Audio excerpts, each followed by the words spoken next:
there's a lot of solutions out there in the insurance space, and rightfully so. Insurance is such a major sector. Um, and so maybe to kick off is to explain the particular solutions that BriteCore offers. Right on. So to your point, insurance is vast, it's huge. And let me kind of get us into the right zone here. We're a strictly PNC policy administration system supplier.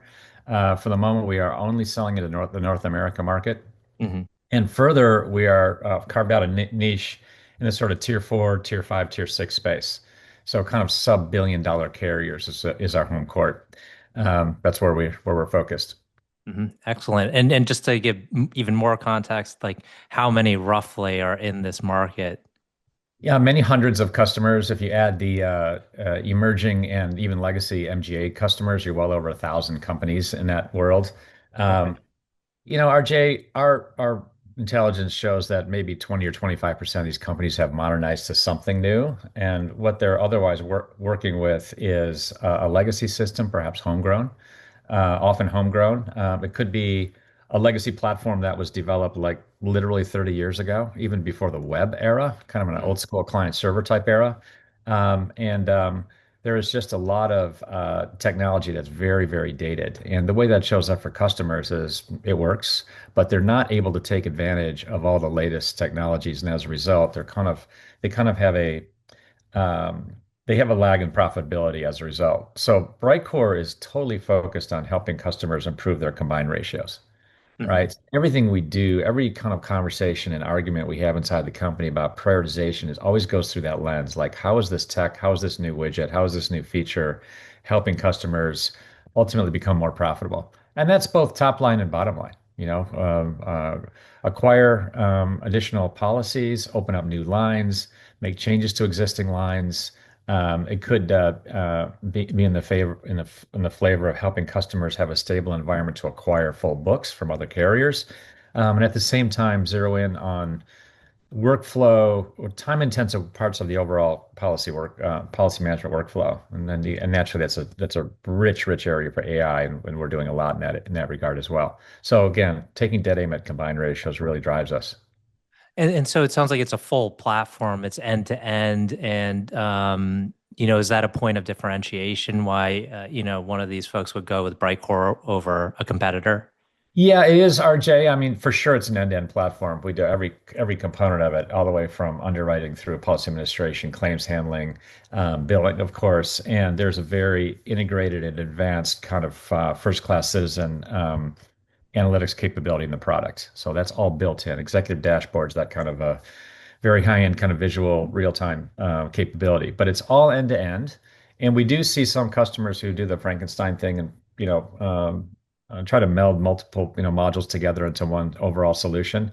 Super cumbersome to manage multiple vendors in that regard. The vendors have to kind of cooperate with each other. The APIs have to be rock solid in that environment, and it can work, and we do see it working. But the result of that often is that it's a bit labor. It is for sure labor intensive in the IT departments. Hmm. And how long has BriteCore been around? I know you've been there for several years, but what's the history of the company? Yeah, so in 2010, the company was started by two very smart cousins in the Midwest in Missouri, and got the company off the ground, bootstrapped it. But it's initially selling to us small farm mutuals in that region. The companies got together and said, "Hey, we like you guys. We like what you can do. We want you guys. We want to fund an overall policy administration system." The then technologies that they were using, either homegrown or spreadsheets or whatever, were very, very dated. So the two founders put their heads together, built an architecture that was built for scale from day one. So, they made a lot of really, really good choices which were not obvious in the 2010 timeframe. First of all, it's going to be pure cloud from the jump, right? Mm. And in 2010, that was not obvious, right? Especially for insurance, which is a very conservative market. And secondly, they chose AWS, which is really prescient. AWS is or G Cloud, but AWS was the technology they chose. Third is they wrote the whole technology in Python.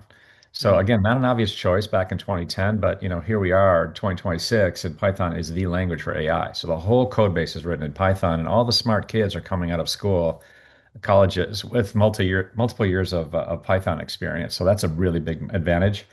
And then another, it's a little more subtle, but another advantage is from day one, they wanted to have an architecture that separated source code and configuration layer, right? Source code and settings. So we are now at a point where we update our entire code base, our entire customer base, I should say, every 2 weeks on a sprint cycle. So all of our customers get all the fresh bits. There's no notion of having to test the release on-prem with a customer, going through that whole process. It's continuous, right? The configuration layer is set up where customers can make their own changes. Like a North Star for the company is to enable customers to go full self-serve. They hmm don't have to call us to make changes, to make rate changes, to add new lines. They can do all this themselves with kind of a fairly simple user experience. And then for sure, they don't have to call their other vendors who come at them with, big professional services fees. That doesn't exist in the BriteCore, base. So that's these are and all of those decisions were made in the early days, and we've been kind of building on those decisions as we build the company. hmm and to get a sense for where the company, with the stage the company is at today, I believe you have some outside capital. Um, would you categorize yourself still in like the, maybe early to mid growth phase? How would you describe where you're at? Definitely growth, definitely power growth phase now. We're a real Mm, company. We're profitable. We have attracted capital from two firms. The first was Radiant Ventures, New York City firm. Two young founders spun out of Bain Capital, where they were early partners, young partners, Harvard Business School guys, and they led the Series A, and then shortly after that brought in Warburg Pincus, blue chip private equity fund to lead the Series B. So those two rounds happened in the kind of pre-COVID era.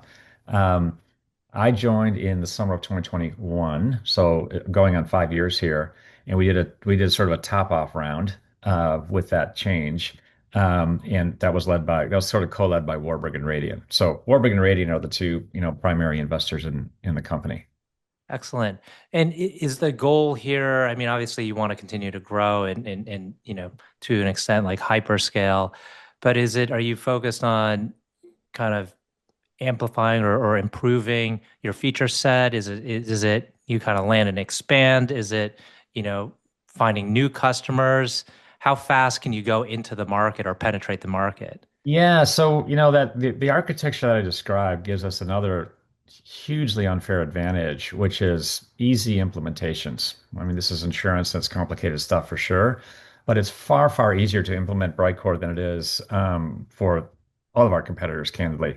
I was on a sales call the other day, and a customer was talking about a change, and I'm obviously not going to name the competitor, but going from an old version to a new version, this is actually on-prem to cloud, and it's a 4-year process Mm, for I think about a 350, $400 million premium carrier. And that's us is so like frighteningly stunning for mm, us. Um, that's probably a 9-month process to get a customer from point A to point B with all the lines, all the states, all the forms, all the deliverables, all the reports, all built. The architecture enables all of that. Um, and we're pressing that advantage big time. We also know that some of the kind of name brand incumbents out there have some of that same phenomenon. I'll give you an example. There's a couple of companies, East Coast state, um, both about 100 million in premium. One is a BriteCore customer. They've been with BriteCore for several years. The other company works with one of our competitors, a name brand competitor. Our customer has 1.5 FTEs managing the whole BriteCore environment. The whole company is 59 employees. mm, The other company, again, on the name brand competitor, as a selling their mid-tier application, has 11 FTEs in IT, and I think the head count there is about 110 people. So it's just completely different. Again, this whole notion of taking dead aim at combined ratios, there's like a glaring example. I have many examples like that for mhm. companies of various sizes. And that advantage is what customers are seeing when they talk with us. What they in a nutshell they can do more with less. Hmm. Excellent. Would like to understand the team composition there at BriteCore. Did you bring in folks when you assumed the helm, or were folks already there, or is it? I imagine there's some mix. So there's a really good team in place here Mm. who are kind of part of the legacy group, distributed worldwide. It also became clear that there was an opportunity here to bring in people who have seen and driven excellence in other high growth, high tech, like leading edge kind of companies. And so we made a lot of changes in 21 and 22 timeframe. In a nutshell, we're now about 100 employees. I think 102 is the number, FTEs. We dramatically reduced the worldwide footprint. So I think we're only in about 9 countries now. There's a little bit of a kind of the Americas flavor in our dev environment. We have a very strong team in Argentina and in Brazil, where we found some serious talent down there. And of course, North America. So since coming on board, I basically top graded. That's kind of a strong word, but that's what we did. The entire executive staff, and then they and that group in turn did the same thing with the next layer down. We kind of cherry picked the very best talent in the company that was in place and brought them in and got them directed on this on where we're heading, and it's been good. So all that heavy lifting was done. 22 timeframe, we were pretty much done with it, and then from then it's grow from there. So that's where we are. You have a lot of experience as a CEO or president of a company. You've done it multiple times over. I'm curious if you have like some philosophy you've developed. I mean, you walked us through how, what you did at BriteCore, but do you have some general insights like start with, the core? Yeah, I, Yeah. you know, I'm no guru RJ, but I'll just Yeah. give you a few things that I think about a lot, and it's you end up working with your investors and maybe some of the other CEOs in their groups who maybe have different experiences. Look, I think there's a few kind of big things. One is all these companies are all about the people. It's all about the talent. You need people who are smart, motivated, accountable, work well with others, play well in the sandbox, as they say. That's really, really, really important. In fact, that's probably the single most important thing. You just have to have the right people. Whether you're running a super low tech company or a super high tech company, you just need that kind of that kind of group. And so that's what we have here now. It was not Mm. necessarily the case coming in, so that's really important. Second thing I'd say is back to the do more with less mindset. You know, companies of our size amongst our competitors would maybe have twice the headcount we have. We just don't need that headcount. You just kind of streamline processes and you kind of combine roles into people who are maybe a little sharper, more accountable, have a little bit more kind of street experience, and that helps big time as well. Um, those are two that come to mind. And then, you have to, let me just say a third thing, and then I'll get off that podium a little bit. You have to be able to simultaneously manage um, lots of complexity and lots of ambiguity, simultaneously projects, people, programs that all have different time horizons, right? Mm. So you're managing things that are like have to be done like right now amongst your team, others that have to be done within the next, 1 or 2 months, and then some are, quite a bit longer term. And you can just map that to the business. In your product roadmap, you've got some right now features that need to be built. You've got some longer term things, and then you've got kind of a broader vision of where you're going, well down the road. So you've got to be able to kind of be comfortable and fluid with all of those things and kind of how they all interact with each other. And then it comes down to, prioritizing. Where are you going to spend your time? Where are your people going to spend their time? Prioritize, focus, and win. Do you have a regimented strategy and process for identifying and interviewing candidates? Yes. So the key piece of that is many people in the company see every candidate before they come in. Mm. And it's interesting because if you're hiring, let's say, a director level person, Hmm. that person might go through half a dozen interviews. And different people, based on their experiences and, with the kind of questions they ask, they see different things. We all collaborate on that and do a go, no go. For our maker talent, our developers talent, if we have a posting or if we have an outbound recruiting process, we might see, as many as 200 candidates, Hmm. 200 candidate CVs, I should say. And from there, we might down select to say 100 who are truly qualified on paper. And then we give all of them a code test. And just the idea of having to do a code test might filter off some folks. But the people who actually pass that code test, it's like less than 7% pass the code test. Hmm. After they do the code test, our engineers, who are like the hiring manager for that role, will have a live code test in a live settings to make sure there's no monkey business went on during the code test. So Hmm. it's really, really highly filtered, and we do that not only for developers but also other roles in the company that are, technically flavored.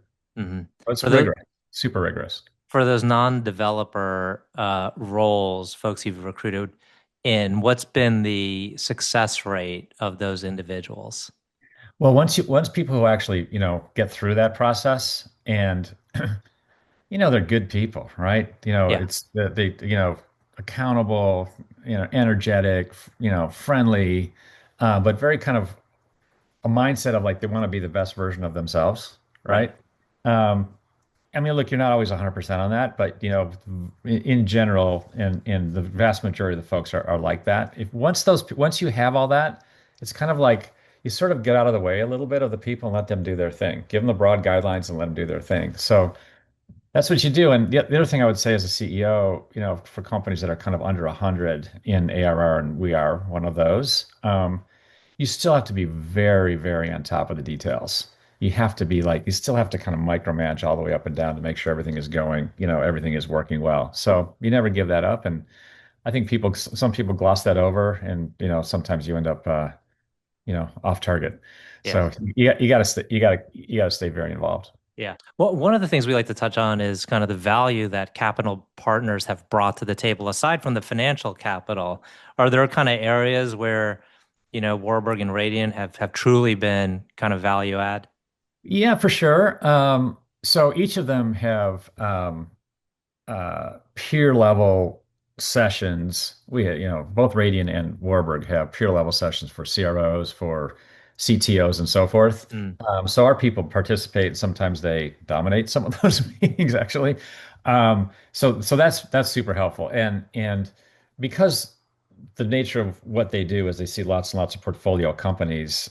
They can help us benchmark, where we should be on various metrics, as well as where we should be with, you know, time to market, close rates, all of that. So all of that's like super helpful to make sure you're, top decile type company. Um, and you get that. Look, they'll help occasionally with recruiting as well. Hmm. And they've been really, really good capital partners. Excellent. Excellent. Um, back to the question of your kind of background and having been in leadership positions, um, I guess ultimately, what do you attribute your success to? I mean, get knocked down, dust yourself off, get back on the horse and keep going, right? It's a Mm. fast moving market. You got to stay fresh. You got to stay current with tech. You have to stay current with business models. You just stay fresh to stay in the game. Hmm. And that's maybe that's the number one.